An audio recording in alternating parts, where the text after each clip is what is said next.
Maunya gimana kalau azan? Matiin musik. Dalam hati, ya azan lagi. Ya udah. Karena udah azan lagi. Kita bisa mulai bacanya dari mana sih biar kita tahu supaya kita bisa dapat kenikmatan yang tadi gitu kan? Ada yang untuk emang benar seperti itu, ada yang untuk menyesatkan. Jadi kita harus lebih pikir lagi itu, lebih hati-hati. Oh, kenapa harus ada kata oknum? Maksudnya kalau memang orang itu melakukan, ya nggak usah denial. Memberikan ajaran-ajaran yang sesat. Hmm. Dengan cara kalian ngebom ini, kalian bakal jihad. Oke. Dengan cara ini tuh bakal gini. Hmm. Tapi tolonglah kalau misalkan kita baru hijrah, gelas ini tuh kosongin. Hmm. Jangan karena udah dapat satu ini langsung ngerasa bener. Sampai pernah kemarin Habib Umar tahu nggak? Habib Umar kita tahu esensinya. Kenapa kita baca? Kenapa pernah nanya nggak sih kenapa kita sholat tuh berdiri gini? Kenapa kita harus ruku? Kenapa kita sujud? Kenapa kita duduk tahiyat? Pernah cari tahu nggak? Enggak. Nggak pernah. Pernah cari tahu nggak? Tapi Nggak pernah kan? Jadi kita ya udah ngikutin aja. Iya. Oh kata Bu Noneng, kata guru agama kita Iya. salat tuh kayak gini loh. Iya, iya. Gerakannya gini loh. Tapi kita nggak pernah ada pertanyaan, kenapa harus kayak gitu? Coba cari tahu. kalau Makna yang dari setiap gerakan, makna dari setiap bacaan itu dipahami. Oke. Wah itu nikmat insya Allah Pak. Oke. Jadi buat ngerasa lebih nikmat ya, balik lagi ya, supaya lebih nikmat, simpelnya adalah kita harus juga tahu apa yang kita lakuin ya kan. Dengan kita tahu apa yang kita lakuin, kita jadi tahu maksudnya apa dan kenapa kita harus melakukannya, dan kita juga bakal merasakan manfaat-manfaatnya ya kan. Betul itu dia. Oke. Maka sedangkan kita semua di sini tuh kadang ya udah kita salat sekedar menunaikan kewajiban aja, tapi kita nggak tahu tujuan kita salat itu apa, kita nggak tahu kita ngelakuin salat itu ngapain, kita nggak tahu gerakan ini tuh ngapain, Oke. Oke. kan kayak gitu jadinya. Ya Tersentil udah, saya. ya udah jadi kan kita cuma udah salat udah kok kenapa? Ya udah menunaikan kewajiban. Oke. Di situ kita tidak akan mendapatkan kenikmatan. Oke. Kalau Rasulullah tuh bukan sholat aja nikmat. Ketika azan berkumandang, respon mana gimana? Coba responnya gimana kalau azan? Matiin musik. Dalam hati, ya azan lagi. Ya udah. Karena udah azan lagi. Kadang Alhamdulillah. kayak, memang ya. Masya Allah. Memang ya. Enapa yang nge-pause buat ngomong alhamdulillah dalam hati? Alhamdulillah. Alhamdulillah pas maghrib doang. Alhamdulillah.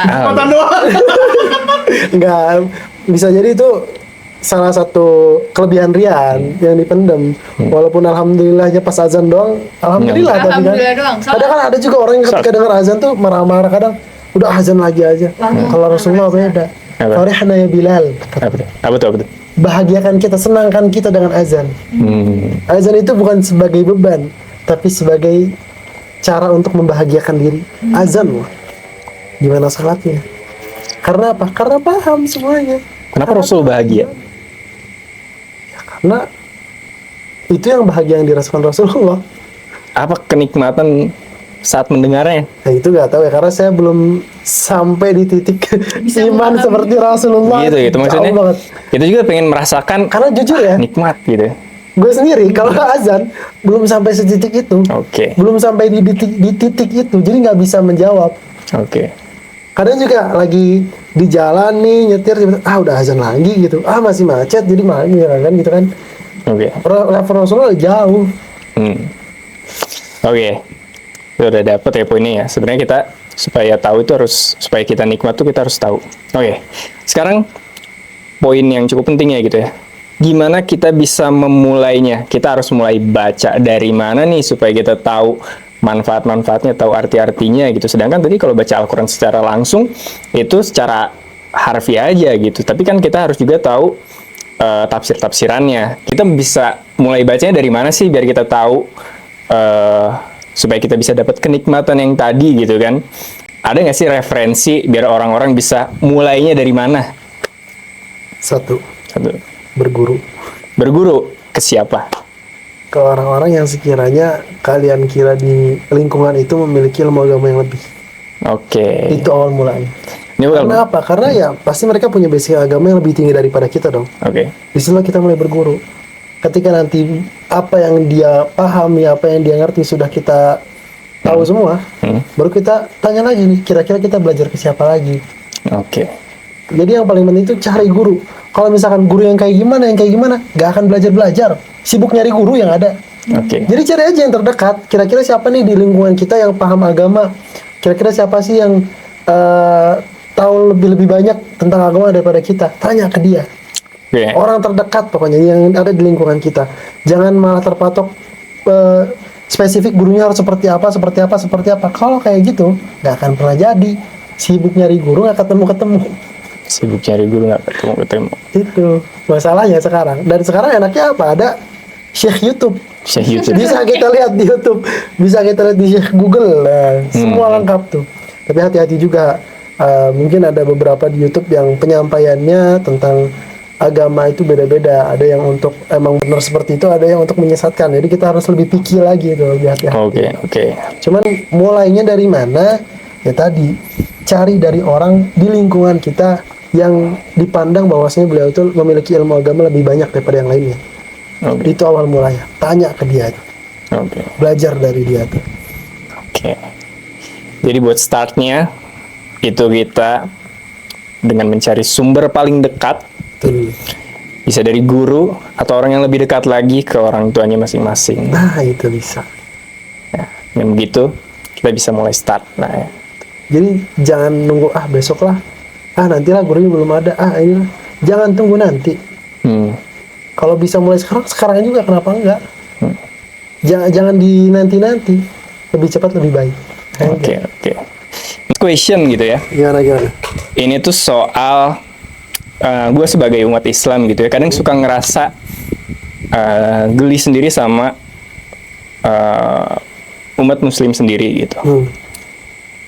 Itu kadang ada beberapa, karena gue termasuk dari komunitas Muslim, kalau dari sesama komunitas melakukan sesuatu, kadang gue ngerasa ikut malu juga. Contohnya apa? Contohnya kita kadang suka ngeliat ada umat yang ke umat agama lain ngeguruduk, terus juga ngedatengin, terus juga misalnya yang kurang enak dilihat sama publik, kurang enak menjadi sorotan publik dan tidak menghargai kenyamanan bukan hanya agama lain tapi juga orang lain juga. Mungkin bagi kita itu ngerasa bagian dari ibadah kita, tapi yang kita kadang nggak sadarin itu ngebuat orang lain terganggu. Itu masalahnya. Itu tuh Oknum. Kenapa ada kata oknum gitu? Kadang mikirnya tuh ya, kenapa harus ada kata oknum? Maksudnya kalau memang orang itu melakukan, ya nggak usah denial. Pertama jadi ada dua faktor nih. Kenapa bisa terjadi keluar kata oknum? Oke. Pertama, ada orang-orang yang tendensinya menghancurkan umat Islam sendiri. Oke. Dengan cara apa? Brainstorming. Dengan cara memberikan ajaran-ajaran yang sesat. Dengan cara kalian ngebom ini, kalian bakal jihad. Oke. Dengan cara ini tuh bakal gini. Sedangkan itu sendiri tidak ada diajarkan dalam Islam. Oke. Ngotrok agama lain, ngotrok tempat ibadah orang lain, itu nggak diajarkan dalam Islam. Rasulullah sendiri aja nih ya, ada orang yang beragama lain selain Islam, Rasulullah nggak ngehancurin, Rasulullah nggak ngusir, Rasulullah nggak marah-marah. Itu bukan hal yang diajarkan dalam Islam. Jadi kenapa bisa dibilang oknum? Pertama tadi, karena orang-orang yang ingin menghancurkan Islam itu sendiri. Itu oknum. Orang yang brainstorming, orang-orang yang baru hijrah nih, orang-orang yang baru ngerti Islam nih, dicuci otaknya bahwasannya definisi jihad itu seperti ini, definisi Islam yang hakiki itu seperti ini. Karena tujuannya apa? Menghancurkan Islam tadi. Oke. Bisa dong disebut oknum? Bisa. Yang kedua, ini yang buruk di Islam, bukan Islam, di Indonesia. Di Indonesia. Ini yang masih jadi keresahan gue juga nih. Di Indonesia tuh masih seperti ini. Literasi ilmunya sangat-sangat minim. Apa yang terjadi ketika literasi ilmunya minim? Taklid buta. Mereka baru hijrah, dapat satu masukan, tak seperti ini, dia nggak ngeliat asbabun nuzulnya apa, asbabul wurudnya apa, faktor lainnya apa, enggak. Tapi yang dilihatnya itu, akhirnya dia melakukan hal itu tanpa mengetahui faktor-faktor lain. Apa sebab ayat itu diturunkan, apa sebab hadis itu diturunkan. Mereka nggak tahu. Akhirnya taklid buta. Mereka menyimpulkan sendiri dan melakukan itu sendiri. Jadi itu sebenarnya yang menjadi keresahan kita. Gue juga nih, gue sendiri masih menyayangkan hal itu. Mereka yang baru hijrah, bukan menjelekkan, tapi tolonglah kalau misalkan kita baru hijrah, gelas ini tuh kosongin. Jangan karena udah dapat satu ini langsung ngerasa bener. Sampai pernah kemarin Habib Umar, tau nggak? Habib Umar bin Hafid datang ke Indonesia nih ya. Beliau baca Al-Fatihah jadi imam. Dikoreksi sama anak-anak muda. Gak tahu Habib Umar itu siapa. Karena apa? Al-Fatihah yang gue pelajari seperti ini. Dia salah. Dia ngatain Habib Umar bacanya salah. Padahal Al-Quran itu ada qiraah asyrah, ada 10 cara baca nih. Dia cuma tahu satu, akhirnya 9 tadi dia nggak tahu, dia bilang salah. Oke. Karena apa?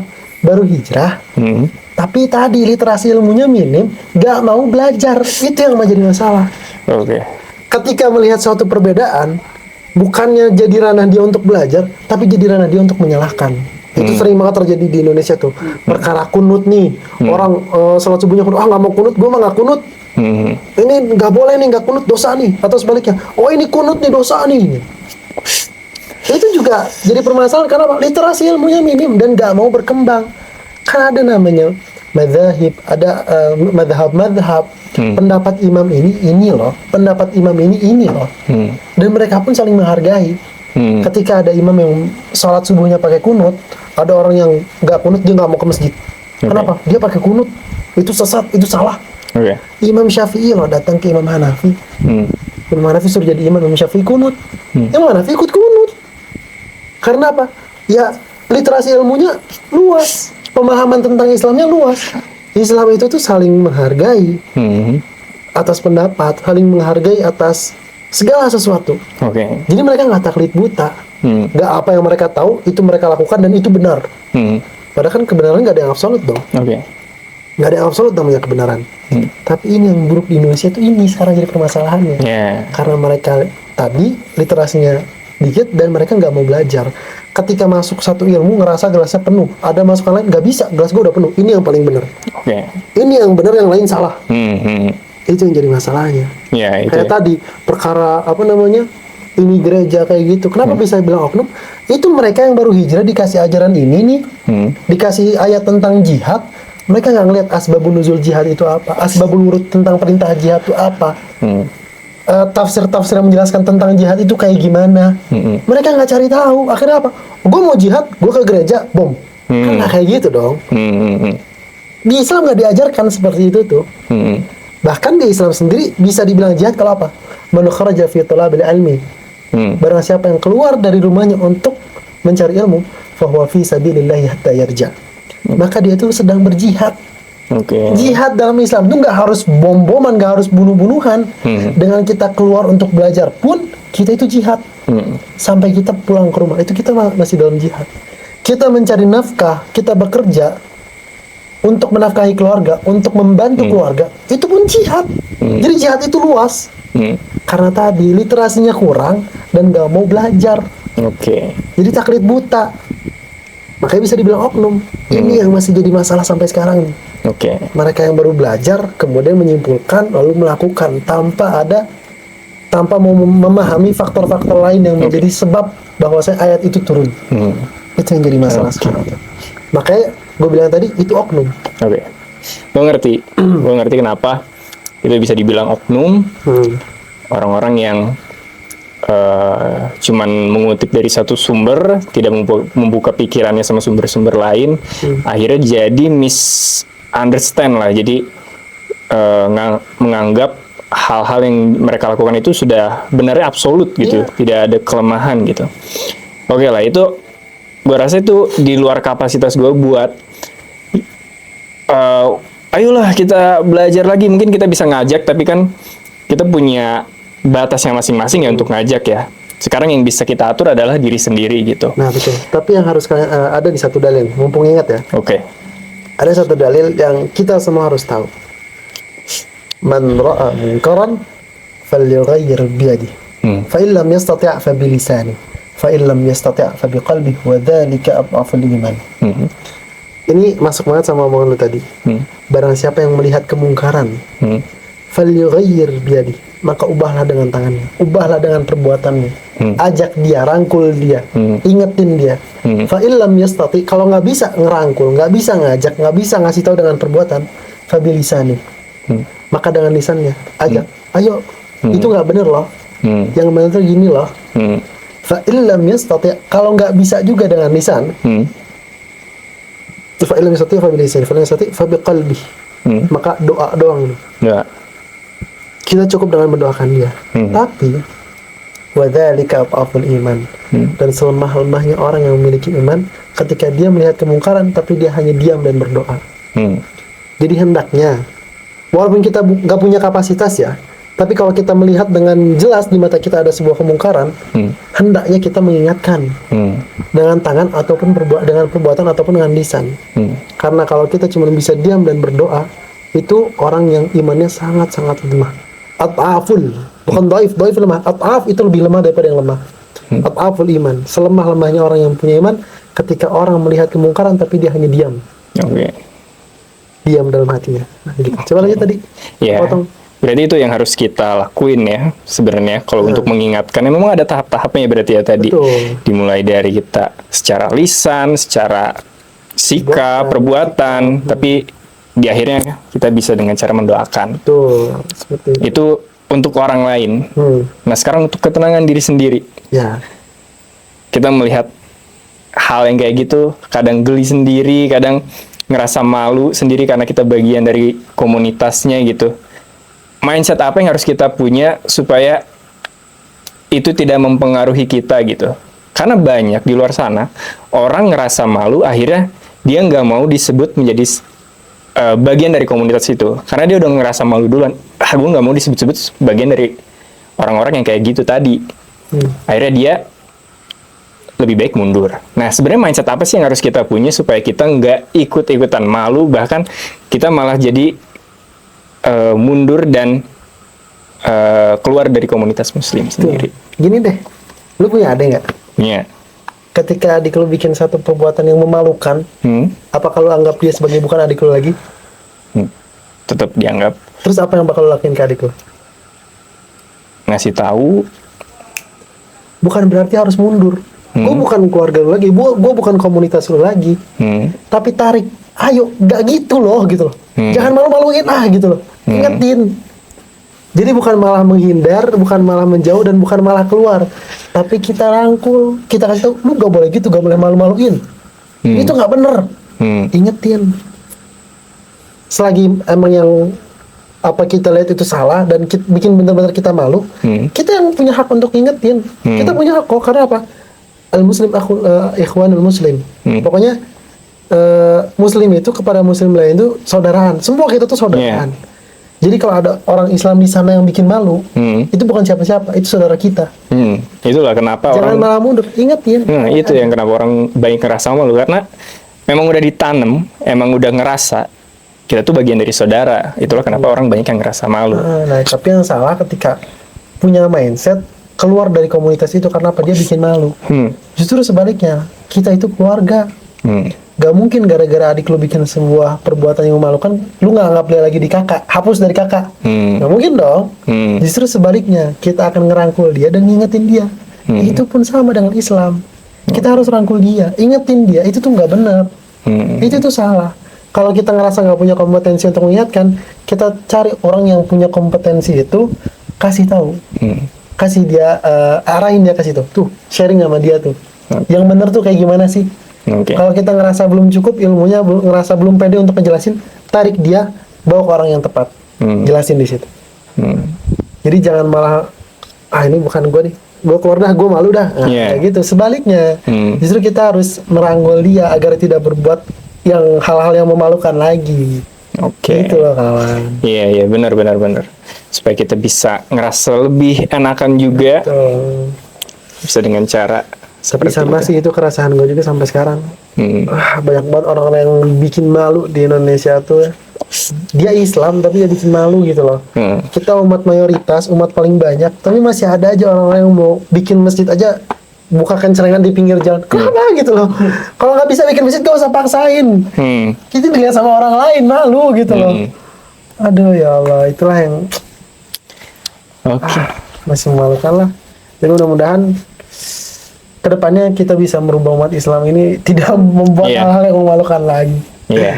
Ya dengan semoga nonton video ini gitu orang-orang itu ngerasa lah dengan apa yang kita omongin, apakah dia bagian dari orang-orang itu. Semoga dengan video ini juga jadi terbuka matanya dan bisa mulai mencari kebenaran.